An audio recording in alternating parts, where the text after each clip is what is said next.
बिस्मिल्लाहिर्रहमानिर्रहीम। हम बात करेंगे कॉमन इंटेंशन और कॉमन ऑब्जेक्ट, यानी सेक्शन 34 एंड सेक्शन 149 पीपीसी। जो प्रिंसिपल ऑफ वाइकेरियस लाइबिलिटी है, जिसको जॉइंट लाइबिलिटी और कंस्ट्रक्टिव लाइबिलिटी भी आप बोलते हैं, as provided by section 34। Section 149 में जो ले डाउन किया गया प्रिंसिपल ऑफ कंस्ट्रक्टिव लाइबिलिटी या वाइकेरियस, वो दरअसल सेक्शन 34 की ही एक्सटेंशन है।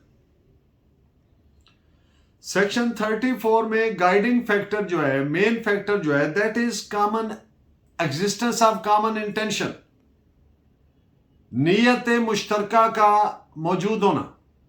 जबकि सेक्शन 149 यानी कॉमन ऑब्जेक्ट में जो मेन गाइडिंग फैक्टर है, that is existence of common object. Section इस पॉइंट पे पीएलडी 1959 लाहौर पेज 405। सेक्शन 34 लागू नहीं होगी जब तक कि मुलजिम ने एक्चुअल पार्टिसिपेशन ना किया हो क्राइम में। जबकि 149 में अगर कोई मुलजिम शामिल है, मेंबर है अनलॉफुल असेंबली का, मजमा गैर कानूनी का में शामिल है, और उनमें से, उस मजमा में से, उस अनलॉफुल असेंबली में से कोई एक या ज्यादा अफराद किसी जुर्म का इर्तिकाब करते हैं, उस कॉमन ऑब्जेक्ट की तकमील के लिए, तो वो शख्स जिसने इनफरादी तौर पर भले उसमें कोई किरदार अदा ना किया हो, लेकिन वो 149 के तहत मुलजिम ही तस्वर होगा। This is provided by AIR 1963 supreme court page 118। एक और फर्क जो इनमें है, section 34 enunciates principle of joint vicarious और कंस्ट्रक्टिव लाइबिलिटी, जो हम सभी लफ्ज यूज कर लें, नियाबती जिम्मेदारी के असूल को एनंसिएट करती है, वजाहत करती है, क्रिएट करती है। लेकिन सेक्शन 34 कोई डिस्टिंक्ट ऑफेंस क्रिएट नहीं करती। जबकि कॉमन ऑब्जेक्ट की सूरत में सेक्शन 149 की सूरत में यह फर्क है कि सेक्शन 149 महज कोई एक असूल एनंसिएट नहीं करती, एलुसिडेट वजाहत नहीं करती, बल्कि एक डिस्टिंक्ट सब्सटेंटिव ऑफेंस क्रिएट करती है जो इन इटसेल्फ ऑफेंस है। This is provided by AIR 1956 supreme court page 176। Section 34 का मेन फीचर जो है, मेन जो उसका खतोखाल है, दैट इज कि बिनियत मुश्तरका, having the common intention to participate in a crime in furtherance of that intention। ये जो शमूलियत है नियत मुश्तरका के साथ, ये उसका मेन फीचर है। जबकि सेक्शन 149 में अनलॉफुल असेंबली का मेंबर होना, में शामिल होना इर्तिकाब जुर्म के लिए, ये उसका मेन एलिमेंट है। This is provided by PLD 1957 supreme court India page 133।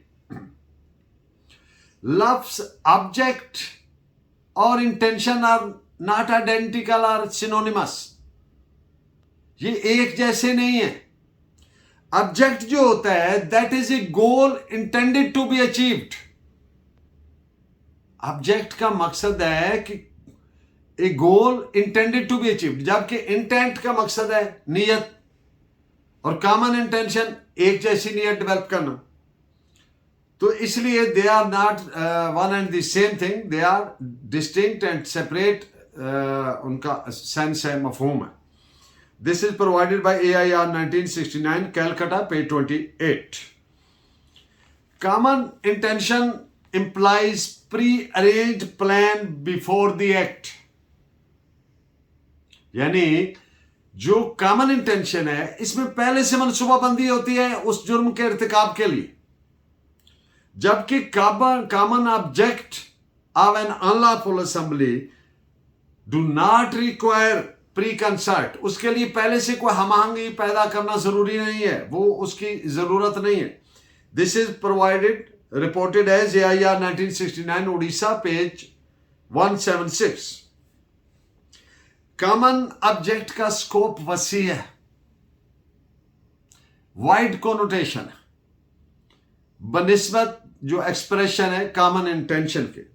इस पे आप जजमेंट नोट फरमाएं 1961 ब्रैकेट में 3 उड़ीसा JD 375। सेक्शन 149 के लिए यह जरूरी नहीं है कि प्रीवियस मीटिंग ऑफ माइंड्स इर्तिकाब जुर्म के लिए पहले से ज़हनों में हमआहंगी और एक प्री कंसर्ट होना, प्री प्लान होना, ये जरूरी नहीं है। In prosecution of the common object, उस कॉमन ऑब्जेक्ट की तकमील करने के लिए बाय द अनलॉफुल असेंबली, तो ये उसके लिए जरूरी नहीं है। This is reported as AIR 1956 supreme court page 513। बाज केसेस में मजमा गैर कानूनी का कॉमन ऑब्जेक्ट और common intention by coincidence इर्तिकाब जुर्म के लिए एक जैसी हो जाती है। तो ऐसी सूरत हाल में सेक्शन 149 के साथ साथ 34 के भी तहत सजा दी जा सकती है इर्तिकाब जुर्म की। दिस इज रिपोर्टेड है 1972 ब्रैकेट में 76 कैलकाटा WN पेज 901। जब इर्तिकाब जुर्म में कॉमन इंटेंशन मुकम्मल नहीं हो पाती तो अटेम्प्ट रह जाती। मसलन एक आदमी को कत्ल की नीयत से हमला किया, वो जख्मी हो गया लेकिन बच गया लेटर ऑन, अब वो मुकम्मल नहीं हुई वो जो इंटेंशन थी कॉमन, तो अब क्या रह गई? अटेम्प्ट रह गई। तो फिर अटेम्प्ट की आप जानते हैं इरादा, अटेम्प्टेड मर्डर की अपनी एक सजा है, बल्कि ये वाहिद जुर्म है 324 का जिसकी 2 सजाएं, एक तो इरादा कत्ल की सजा है और दूसरा जो इंजरीज उस बंदे को आई उनकी अलग से सजा है इंजरीज की नौयत के मुताबिक। तो इस तरह से जो मुल्ज़मान होंगे, जो अटेम्प्ट के मुल्ज़मान तस्वर होंगे, उनको उस जुर्म के मुताबिक जो अटेम्प्ट पे बना उसके मुताबिक they will be had guilty and convicted. This is reported as AIR 1978 supreme court page 1604। Abetment and constructive liability, ये जो नियाबती जिम्मेदारी है, जॉइंट लायबिलिटी है, वाइकेरियस लायबिलिटी है, इसमें और अबेटमेंट में क्या फर्क है? अबेटमेंट आप जानते हैं एआनत करना, मुआवनत करना, मदद करना। तो अबेट जब एक मुल्जिम को, इसकी अबेटमेंट की डेफिनेशन पीनल सेक्शन है 109 और इसकी डेफिनेशन प्रोवाइडेड है सेक्शन 107 में। तो जो अबेटमेंट का मुल्जिम है उसको अबेट किए गए अबेट की गए जुर्म की सजा मिलेगी, कतई नजर इसके कि अबेटमेंट के नतीजे में वो आया तकमील जुर्म हुई कि नहीं, अबेटमेंट के मुताबिक कतई नजर इस चीज के उसको अबेटमेंट की सजा मिलेगी। जबकि सेक्शन 34 के तहत के इल्जाम के तहत तमाम मुल्ज़िमान को बनियत मुश्तरका इर्तिकाब जुर्म, जो जुर्म अफेंस हुआ है उसकी सजा मिलेगी, ऐसे ही मिलेगी जैसे उनमें से हर एक ने अकेले वो जुर्म किया।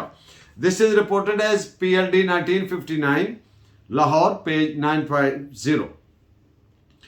अब बात करते हैं vicarious liability on criminal conspiracy, section 120A and B, 120B और 120A। क्रिमिनल कॉन्स्पिरेसी, साजिश मुजरिमाना और जो वाइकेरियस लायबिलिटी है, मुल्जिम की साजिश मुजरिमाना में एक्चुअल शमूलियत जरूरी नहीं है। उसे लायबल फॉर पनिशमेंट करने के लिए ये कतई जरूरी नहीं है कि वो एक्चुअली उसमें शामिल है कि नहीं है, उसका उस साजिश मुजरिमाना में शामिल होना ही काफी है, इसलिए कि criminal conspiracy in itself is a crime, is an offence. This is reported as AIR 1956 supreme court page 469। अगर साजिश मुजरिमाना के तहत इर्तिकाब जुर्म मिसाल के तौर पर इंडिया में हुआ लेकिन जबकि एक मुलजिम जो है उस साजिश का वो किसी दीगर कंट्री में, फॉरेन कंट्री में रिहाइश पजीर है, तो इससे फर्क नहीं पड़ेगा, वो उस जो अफेंस का मुलजिम तस्वर होगा क्योंकि वो साजिश का हिस्सा था। This is reported as 1912 bracket में 13 क्रिमिनल लॉ जर्नल पेज 426। जब दो या दो से ज्यादा मुलजमान बनियत मुश्तरका जुर्म किया हो, ये अब मैं बात करना लगा हूं कि डेथ हो जाए एक मुलजिम की। अच्छा, अब दो या दो से ज्यादा मुलजमान ने मिलकर जुर्म किया, उनमें से एक मुलजिम जिसने फैटल इंजरी काज की, मिसाल के तौर पर उसने हेड पे, सर पे कोई ऐसी जरब लगाई जो काज ऑफ डेथ बन गई, यानी जिसके जिम्मे फैटल इंजरी थी वो फौत हो गया, तो जो बाकी मुलजमान हैं उनको उसी तरह सेक्शन 34 के प्रिंसिपल के तहत सजा मिलेगी जैसे उन्होंने, उनमें से हर एक ने अकेले वो जुर्म किया। तो इसलिए इससे उसमें फर्क नहीं पड़ेगा कि जो जिसने फैटल इंजरी लगाई जी वो तो फौत हो गए। This is reported as AIR 1956 supreme court page 177। जब दो या ज्यादा अशखास ने अपने सेल्फ डिफेंस में अपना राइट एक्सरसाइज किया, तो ये नहीं कहा जा सकता कि सेक्शन 34 के तहत उन्होंने कोई ऑफेंस किया, क्योंकि आप जानते हैं to exercise the right of self defence और private defence is no offence. So this is reported as 1998 bracket में क्रिमिनल लॉ जर्नल 1492। एक और बात, जो प्रिंसिपल ऑफ वाइकेरियस लायबिलिटी है, नियाबती जिम्मेदारी का जो असूल है, ये फ्री फाइट पे लागू नहीं होता। फ्री, मिसाल के तौर पर दो बच्चे लड़ पे, उधर से औरतें आ गई, मर्द आ गए, फ्री फाइट हो गई, जो जैसे जैसे सुनता गया, शामिल होता गया, कुछ बंदे इधर से जख्मी हो गए, कुछ बंदे उधर से जख्मी हो गए। अब इसको बोलते हैं फ्री फाइट, यानी जो विदाउट प्री मेडिटेशन, बगैर अचानक ऐसे अट्रैक्ट होते हैं क्राइम सीन पे, जैसे दो खानदानों के बंदे और वो लड़ पड़ते हैं और उनमें से जख्मी इधर भी हो गए उधर भी हो गए। तो दिस इज, तो ऐसी सूरत हाल में जो प्रिंसिपल ऑफ फ्री जो है वाइकेरियस लायबिलिटी, उसके तहत सजा नहीं होगी, क्योंकि ना प्री अरेंज प्लान है, ना प्री कंसर्टेड है, ना कॉमन इंटेंशन है। तो ऐसी सूरत में जिस मुलजिम ने जो इंजरी काज की है, उस इंजरी के मुताबिक उसको अपने इंडिविजुअल एक्ट की सजा मिलेगी, ना कि नियाबती तौर पर दूसरे के बाप पे सजा मिलेगी। यहां पर 3 जजमेंट्स आप नोट फरमाएं। AIR 1970 supreme court page 219, 1984 Pakistan criminal law journal page 1555 and 1992 SCMR page 1517. Keep watching. Thank you very much. I'm grateful for your valuable comments. Thank you very much. Allah ne ke baad.